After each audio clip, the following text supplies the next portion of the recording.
Bonjour à toutes et à tous. Bienvenue dans ce numéro d'émission spéciale 8 mars sur Compagnie La Cité. Attention, ne soyez pas surpris. Ah oui, puisque nous sommes toujours dans le mois de mars. Eh bien, chaque 8 mars, le monde entier célèbre la femme et plaide pour la mise en œuvre et le respect de ces droits. La journée de 8 mars se veut être un instant de réflexion sur les conditions de vie de la gente féminine. Et cette année, le thème choisir est bel et bien pour toutes les femmes et les filles, droit, égalité et autonomisation. Notre débat dans ce studio portera sur ces trois thématiques. Et pour en parler, nous avons deux invités spéciaux sur ce plateau. À la présentation, Tekle Liwan Fenance Binazon assure la partie technique. Chers invités, bonjour, merci de vous présenter. Je commence par ma droite. Bonjour Madame Tek, comment allez-vous? Je vais très bien et chez vous? Ça va très bien. Moi, c'est Hassanat Guadamansi. Je suis spécialiste des études prospectives et développement. Je suis femme entrepreneur, cofondatrice de 3GG Services. Je suis activiste sociale, bénéficiaire du programme d'appui à l'égalité de genre dénommé PAEC. Je suis du département de l'Atlantique, la commune d'Abomey-Calavi. Merci. À ma gauche. Bonjour Madame Tek. Bonjour Madame. Je suis Joséphine Toti, consultante en communication. Je réside à Abomey-Calavi et je suis bénéficiaire du programme d'appui à l'égalité de genre PAEC 1, zone 3. Et dans le cadre du programme d'appui à l'égalité de genre, j'interviens à Wellington. D'accord. La communauté internationale a célébré la journée internationale de la femme le 8 mars passé. Comment avez-vous vécu cette journée consacrée aux femmes, Madame Azanat? À nouveau, merci Madame Tek. La journée du 8 mars, dédiée à la femme, journée internationale de la femme, a été une journée spéciale pour moi, car elle a été une journée de défi, de partage et de découverte. De défi, pourquoi? Parce que j'ai vécu une expérience spéciale. J'étais invitée à une activité comme bien d'autres soeurs bénéficiaires parce que c'est une des nôtres qui organisait l'activité. Mais à ma grande surprise, je reçois un coup de fil à quelques minutes de l'événement où elle me disait « Hassanat, j'ai accouché, tu voudras bien me représenter en tant que marraine de l'activité. » Donc j'avais pour défi de la rassurer, de lui promettre d'assurer l'événement. C'était le premier défi pour moi. Le second défi, c'était de rester jusqu'à la fin de l'activité puisque je devais honorer à un autre rendez-vous après cette activité. Et ce rendez-vous était préétabli depuis une semaine. Ce que j'ai pu faire, j'ai pu participer à l'activité de bout en bout et honorer à mon rendez-vous en écrivant rapidement un message pour présenter mes excuses, comme quoi j'allais accuser quelques minutes de retard. En termes de partage, c'était un moment de donner et de recevoir face aux jeunes frères et sœurs et de réception de nouvelles informations en présence des mamans, des aînés qui étaient là. Et enfin, la découverte pour moi était que je me suis rendue à l'évidence d'un certain nombre de choses. J'ai pu découvrir des atouts en moi que j'ignorais. C'était ça. C'était une belle journée pour moi, sans festin bien sûr. Donc on peut dire que la journée a été bien mouvementée chez Madame Azanat. Madame Toti, en quoi le 8 mars passé a été une journée spéciale pour vous? Le 8 mars dernier, naturellement, la journée internationale des droits des femmes a toujours été une journée de forte réflexion et d'engagement. D'accord. Et pour cette année, je l'ai vécu avec beaucoup d'émotion et d'engagement parce qu'il y a peu, je crois c'était le 30 novembre dernier, j'ai eu à organiser une activité de sensibilisation sur l'importance de l'autonomisation financière des femmes. Et au cours de l'activité, nous avons déroulé une activité pratique de fabrication de savon qui a été animée par une experte. Donc, au vu de la thématique de cette année, et en tout cas, je l'ai bien vécu. Hormis ça, j'ai quand même, malgré le fait que je n'ai pas pu honorer à certains rendez-vous pour ce 8 mars, j'ai quand même partagé cette vidéo réalisée au cours de cette activité sur mes réseaux sociaux. Et ça a suscité beaucoup d'engouement autour de la chose. Et ça a fait que même des anciens camarades avec qui j'ai eu à faire l'université m'ont écrit. En tout cas, c'était une belle journée. C'était spécial. Voilà. D'accord. Il faut rappeler, le thème de cette année est pour toutes les femmes et les filles, droit, l'égalité et l'autonomisation. Que vous inspire ce thème, Madame Azanat? Le thème de 8 mars de cette année, intitulé Pour toutes les femmes, filles, droit, l'égalité et autonomisation, pour ma part, ce thème m'inspire un renouvellement d'engagement vis-à-vis de l'égalité de chances accordée aux femmes en matière d'autonomisation qui constitue une assise pour elles, sur tous les plans d'ailleurs. Quand on parle d'autonomisation, j'entends une autonomisation par le fait que la femme a le droit de se scolariser au même titre que l'homme, de travailler, de faire des choix de religion, le choix de son conjoint et le choix de son avenir. Merci bien. D'accord, merci Madame Azanat. Madame Toti, le thème a 3 thématiques. Laquelle vous semble la plus importante, c'est-à-dire si on vous demande de choisir une thématique, laquelle vous allez choisir? Parmi les 3 thématiques, je pense que l'autonomisation est cruciale parce que lorsque une femme est autonome, elle pourra quand même défendre ses droits et elle pourra quand même mettre des initiatives en place, se faire entendre. Voilà. D'accord, l'autonomisation. Et je vais vous demander comment les femmes peuvent atteindre l'autonomisation. Bon, pour atteindre l'autonomisation, je Oui. crois qu'il faudrait quand même que les femmes s'éduquent et qu'elles s'informent de ce qu'est leur droit, leur devoir. Et ici, au Bénin, les femmes d'alors, pour comment on appelle, la culture béninoise, c'est que la femme, elle est destinée à rester dans le foyer, à faire des enfants et puis ça s'arrête là. Oui. Mais aujourd'hui, les choses ont changé. Les choses ont changé, donc il faudrait quand même que les femmes prennent des décisions, histoire de changer la donne et pour s'affirmer au sein de la société. Donc, voilà. Merci. De l'autre côté, Madame Azanat, selon vous, comment les femmes peuvent atteindre l'égalité? En ce qui concerne l'égalité, je dirais que c'est un long processus. Et en tant que femme, pour atteindre l'égalité, il s'agit d'abord de l'éducation. Il faut s'éduquer, pas se baser seulement sur l'éducation reçue à la maison, s'informer, se cultiver surtout.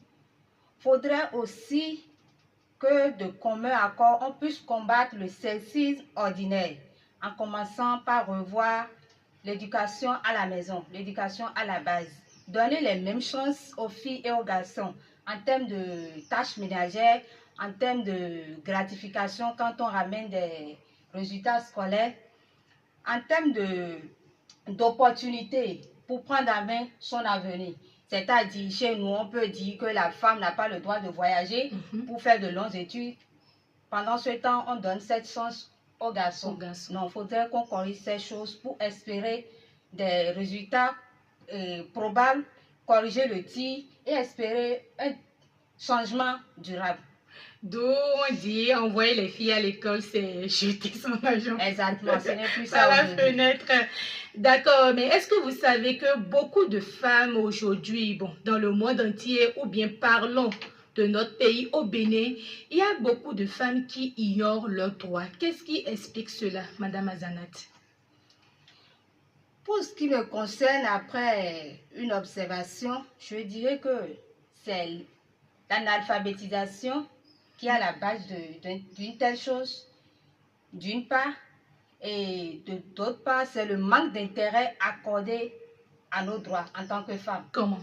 Ceci dit, nous ne sommes pas habitués à aller vers des documents qui nous permettent de s'informer sur nos droits. Et je prends à témoin le cursus scolaire déjà. Notre cursus ne nous éduque pas en tant que femme à aller vers ces choses. Non, c'est spécialement réservé pour quelqu'un qui souhaite faire une carrière de juriste. Si je peux ainsi m'exprimer. Non, on doit quand même corriger ça. Et je pense que c'est la cause fondamentale. On doit quand même corriger ça. Madame Toti, comment peut-on inverser cette tendance? Comment on peut travailler pour qu'elles puissent connaître au moins leurs droits? Je crois qu'il faudrait, c'est important que des personnes avérées soient formées et envoyées sur le terrain pour sensibiliser les femmes en ce qui concerne leurs droits. Et hormis ça aussi, il est aussi essentiel que nous revoyions la formule. Parce que je crois qu'au départ, en parlant de l'égalité de genre et autres là, la première formule qui a été utilisée n'était pas vraiment appropriée. Parce que les hommes se sont sentis agressés. Et ça a fait que quand on parle tout de suite d'égalité de genre, ça les irrite. Donc c'est ce qui fait que je crois que jusqu'à présent, il y a encore des ratés. Donc, Madame Azanat, est-ce que vous avez quelque chose à ajouter? Comment est-ce qu'on peut travailler pour qu'elles puissent au moins avoir connaissance de leurs droits? Bon, comme proposition, pour changer la tendance, moi j'insisterai sur les activités pédagogiques proposées dans les établissements. J'insisterai qu'on puisse s'intégrer dans ces activités à partir du second cycle, la classe de 6e, un programme spécial qui mette l'accent sur l'importance de la recherche d'informations sur les droits. Je ne parlerai pas des droits des filles uniquement, des droits de toute personne, les droits humains. Voyez-vous, ceci donnera un cap de changement parce que les enfants déjà à bas âge sauront que c'est utile pour leur avenir, c'est utile pour le processus de leur développement personnel. D'accord. Madame Toti, dans ses propos, il a acheté quelque chose. D'accord, allez-y. Je voudrais aussi ajouter que dans le programme scolaire, que une matière sur comment on appelle, le droit des femmes soit intégré au programme scolaire. Ça permettrait quand même à nos jeunes soeurs, nos jeunes frères d'avoir vraiment accès à l'information, de s'imprégner de la chose en fait. Toujours avec Madame Toti, dans vos propos, vous êtes en train de dire, vous avez parlé de la sensibilisation justement. Vous êtes des femmes leaders, donc je vous donne l'occasion en même temps de faire la sensibilisation. Profitez du micro de Campanile Cité. C'est moi qui ai la parole. Oui, je suis avec vous, Madame Toti. Ok, d'accord. Bon, je voudrais ce matin m'adresser à mes jeunes soeurs, à mes mamans, et surtout leur dire que le foyer n'est pas une fin en soi. Et quand on est une femme au foyer, il faudrait quand même prendre certaines responsabilités en main. C'est quand on laisse tout à la charge de l'homme que l'homme se croit peut-être le chef. Voilà, et puis il arrive quand même à imposer certaines choses qu'il ne devrait pas imposer à la femme en fait. Sinon, en termes de foyer, la femme et l'homme sont complémentaires. Il faudrait que sur certaines thématiques données, même sur l'éducation des enfants, il faudrait qu'ils s'entendent, qu'ils discutent par rapport à ce qu'ils veulent pour les enfants d'abord, avant que certaines décisions, en tout cas que toutes les décisions soient prises en commun accord en fait. Donc, hormis ça aussi, je voudrais inviter mes jeunes soeurs à prendre conscience de leur vie Oui. et qu'elles ne laissent personne les empêcher de réaliser leurs ambitions. Parce qu'au fond d'elles, je suis sûre, je reste convaincue qu'elles ont cette capacité-là, cette force-là de pouvoir bouger les choses, de pouvoir changer la donne, de pouvoir améliorer leur avenir et d'atteindre leurs objectifs. Donc, et pour atteindre ces objectifs-là, il faudrait quand même que depuis l'école, qu'elles prennent la chose en main, qu'elles étudient, qu'elles ne restent pas là à paresser. Je les invite à beaucoup étudier et à avoir une vision. Parce qu'on n'étudie pas pour la forme. Penser à l'avenir. Voilà. Qu'elles aient une vision et qu'elles fassent tout possible pour quand même atteindre leurs ambitions, je dirais.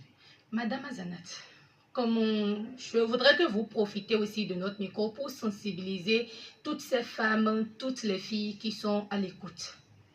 Ok, merci.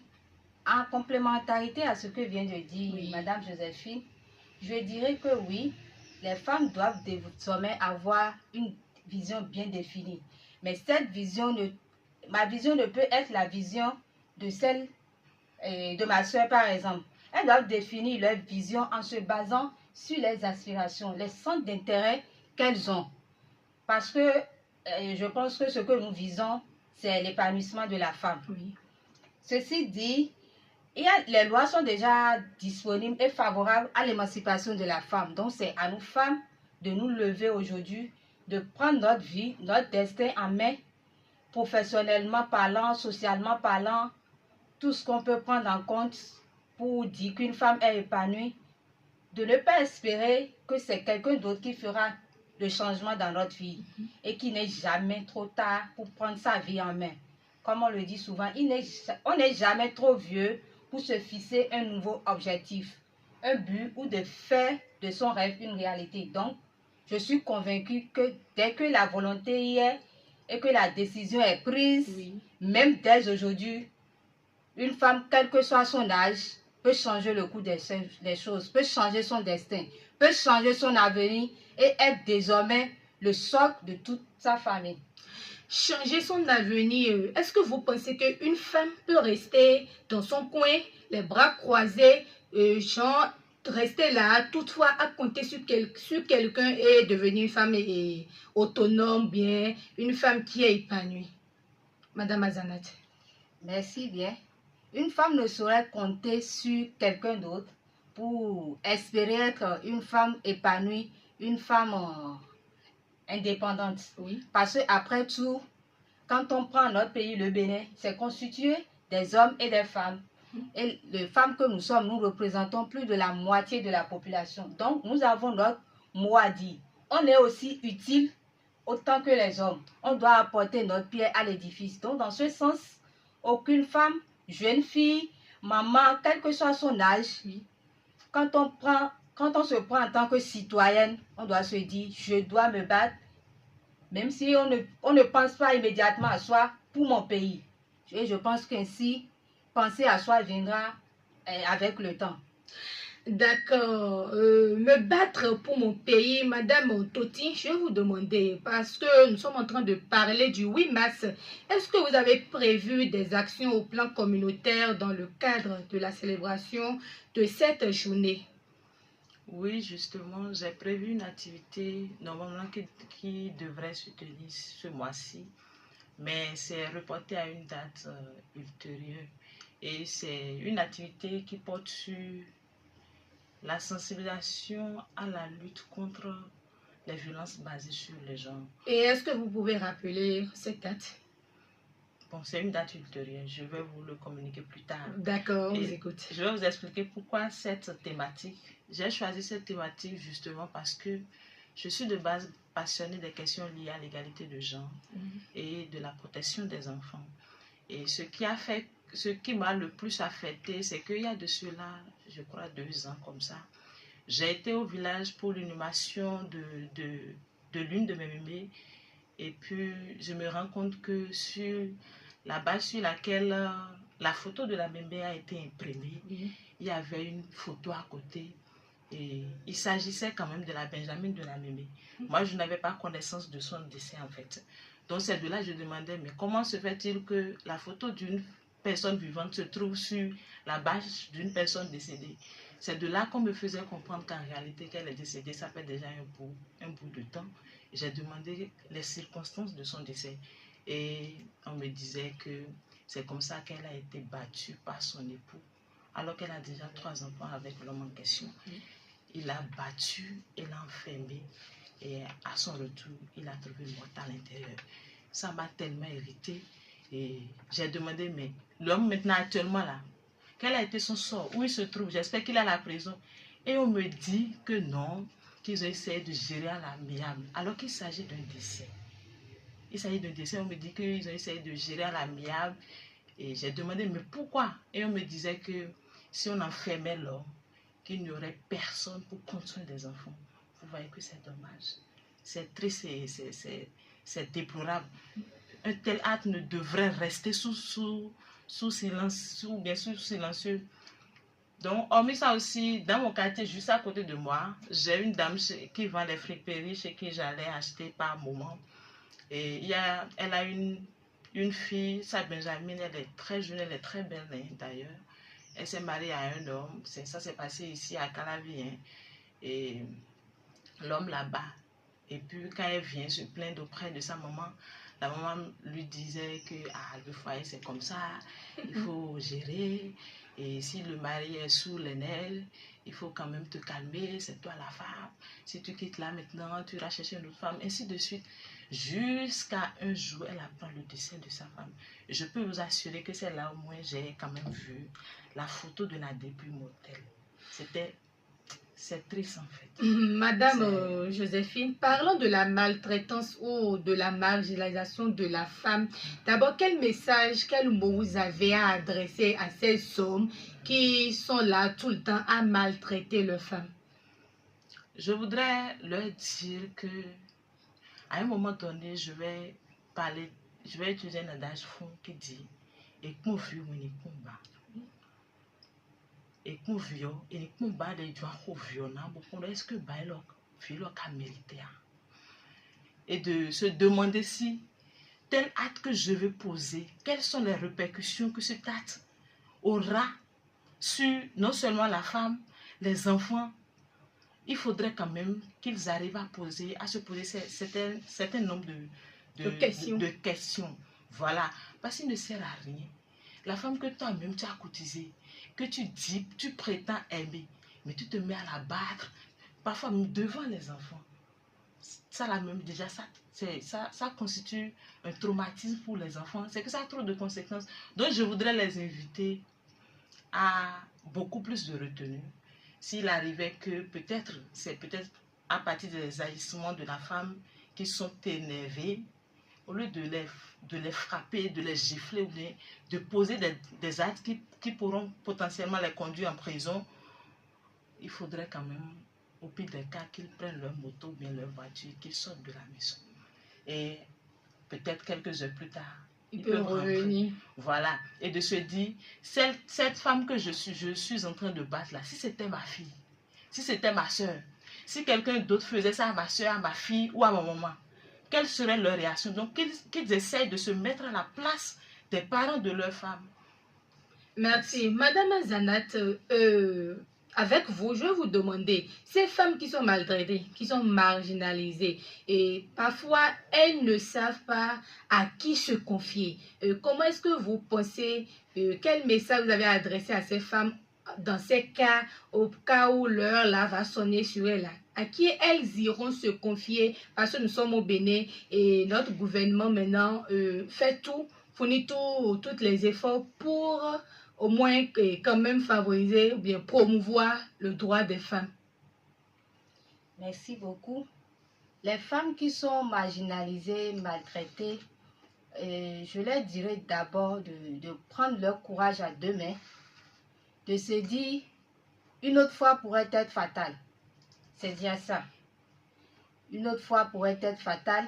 En tant que femme, nous avons des dispositions aujourd'hui, je l'ai dit à la table, qui favorisent, qui met la femme dans des conditions dans de très bonnes conditions d'ailleurs. Et quelles sont ces dispositions, Ces madame? dispositions n'est rien d'autre que... Ces dispositions ne sont liées qu'à l'Institut national de la femme, qui aujourd'hui mène plusieurs activités dans ce sens. Des choses qui étaient cachées, n'étaient pas rendues publiques. Je pense qu'avec l'avènement de l'INF, il y a beaucoup de cas qui sont décelés, qui sont traduits en justice et on a gain de cause. Donc les femmes, qu'elles se disent désormais qu'elles ont un appui, qu'elles ont un soutien conséquent de l'État. Je vous remercie. Merci beaucoup. Nous allons continuer parce qu'on poursuit toujours notre discussion. Je vais vous demander, en tant que femme leader, si j'ai la volonté, je suis à l'écoute, je suis une femme, je suis une jeune fille, comment est-ce que je peux devenir leader, Madame Toti? Bon, par exemple, s'il y a des dames qui nous écoutent Oui. et voudraient devenir des leaders, je crois qu'il faudrait qu'elles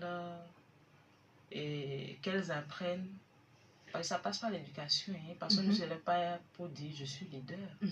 Quelles sont les étapes à franchir avant d'être leader? Oui. Il faut se découvrir. Et non seulement il faudrait qu'elle se découvre, et il faudrait quand même que elle, comment dirais-je, elle s'informe par rapport à un certain nombre de choses et dans leur société d'abord, parce que pour être leader au sein d'une société, il faudrait s'informer de certaines choses qui se passent au sein de la société et se demander si on a la force, la capacité quand même de poser des actes pour pouvoir changer les choses. Donc je les invite, celles qui désirent être leader, qu'elles se découvrent et qu'elles découvrent leur capacité, tout ce qui est en elles. Capacité de soi. Voilà, qui pourra les aider quand même à agir au sein de leur communauté pour changer les choses. C'est ainsi qu'elles deviendront des femmes leaders. D'accord. Madame Azanat, est-ce que vous avez quelque chose à ajouter? Bon, j'ajouterai juste que on ne naît pas leader. C'est un bout de chemin qu'il faut faire. Et je vais insister sur ce qu'a dit Madame Joséphine, sur le fait que la femme doit se découvrir. Tout le monde n'est pas né pour être leader. Donc, il ne faut pas forcer. C'est d'abord une valeur intrinsèque qu'il faut développer avec le temps, qu'il faut travailler avec beaucoup de patience. Mais quand tu constates, tu découvres ta personnalité, que tu constates que tu n'es pas faite parce qu'on parle des femmes, pour influencer par exemple, pour rassembler, pour quand même informer les autres, amener les autres à épouser ta vision par rapport à tel ou tel sujet ou globalement par rapport aux femmes que nous sommes. Quitte à prendre ton mal à patience, parce qu'on peut vouloir dire je veux ressembler à telle personne, mais ne pas forcément avoir les aptitudes pour. C'est surtout ça l'essentiel. D'accord. Une dernière question.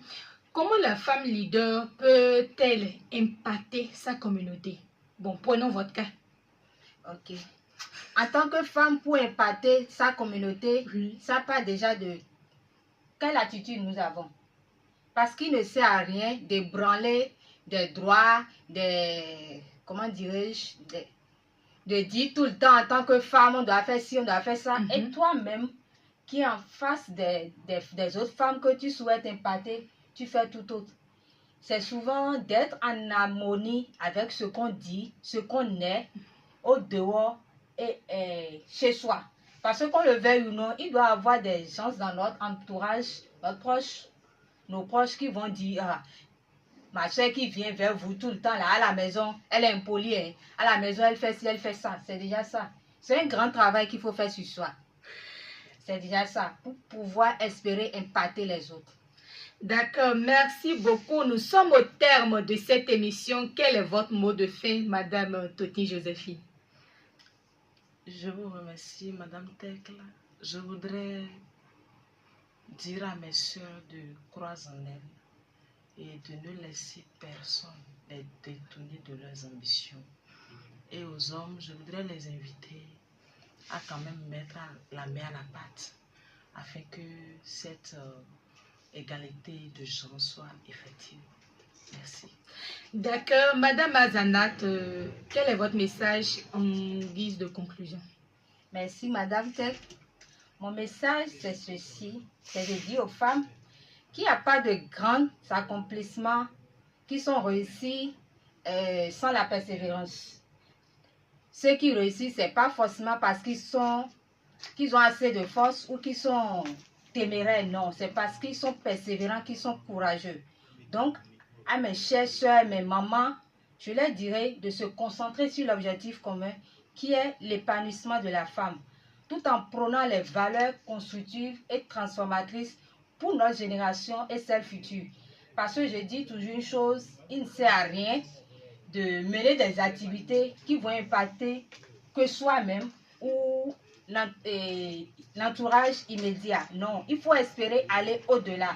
Ceci dit, c'est que en tant que femme, il faut se façonner à ce que vous apprenez, il faut le partager. Parce que tout le monde n'a pas cette capacité. Il faut avoir un esprit de partage. Partager ses expériences avec les autres, c'est ça aussi être leader, avec les autres, afin d'espérer que quand vous ne serez plus là, je ne parle pas de mourir, hein, non, mais peut-être la situation va changer, que vous ne serez plus à cet instant-là présente. Celles avec qui vous avez partagé des expériences, elles pourront prendre à main la génération future, les jeunes sœurs. C'est ça. Et demander aux hommes qui n'ont rien à perdre en prônant la masculinité positive, en accompagnant convenablement leurs sœurs, leurs épouses, leurs conjoints, je dirais même déjà leurs petites amies. Parce qu'on est complémentaires. Et la vie d'aujourd'hui, disons-nous la vérité, un homme ne peut plus tout faire dans un foyer. Quand tu n'accompagnes pas la femme, quand tu ne lui donnes pas la liberté nécessaire pour qu'elle puisse acquérir son autonomie, je ne pense pas que en tant qu'homme, tu seras aussi épanoui. Et ça, c'est de demander à nos soeurs aussi d'être des femmes soumises. Oui, on veut être des femmes émancipées, d'accord. Mais apprenons à être soumises. Parce que quoi qu'on le dise, nous sommes dans une société patriarcale. On doit reconnaître à l'homme sa place pour pouvoir espérer une réussite. Je vous remercie. Mesdames et messieurs, merci amis auditeurs et auditrices de la 91.9 MHz. C'est tout pour cette émission. Merci de nous avoir suivis. Sur ce plateau, c'était à la présentation Tekle Liwan, accompagné de mes deux invités spéciales, Madame Azanat Gbadamassi et Madame Joséphine Toti, toutes deux bénéficiaires du projet Payeg. Fenas Binazon a assuré la partie technique. À bientôt.